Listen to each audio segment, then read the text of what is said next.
ঝলমলে আলো আর গ্ল্যামারের মাঝেও কখনো কখনো শিল্পীর ব্যক্তিগত বোধই সবচেয়ে উজ্জ্বল হয়ে ওঠে।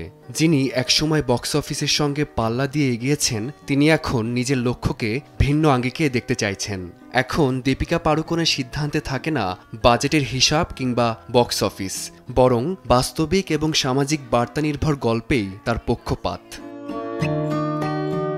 এই দৃষ্টিভঙ্গির বদল স্পষ্ট হয় যখন তিনি প্রভাসের দুটি আলোচিত প্রকল্প থেকে সরে দাঁড়ানোর সিদ্ধান্ত নেন। দীপিকার ভাষায় কোনো অঙ্ক আর তাকে প্রভাবিত করে না। তিনি খোঁজেন এমন চরিত্র যা তাকে ভেতর থেকে নাড়া দেয়। বড় অঙ্কের প্রস্তাব এলেও শুধু টাকার জন্য নিজের বোধের সঙ্গে আপোষ করতে চান না এই অভিনেত্রী।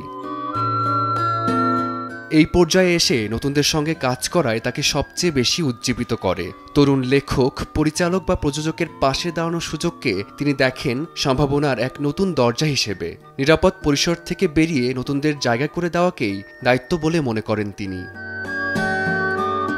তবে এই স্বচ্ছতার পথ একদিনে গড়ে ওঠেনি। সময়ের সঙ্গে তিনি নিজের ভেতরের সেই পরিবর্তিত সত্তাকে চিনে ফেলেছেন। সুস্থতা ও ভারসাম্য ছাড়া ভালো কাজ সম্ভব নয়। দীপিকার এমন ধারণায় ৮ কর্মঘণ্টার দাবিকে করে তোলে আরও যৌক্তিক।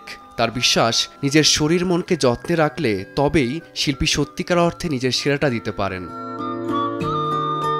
ফারদিন মাজহার, সময় সংবাদ।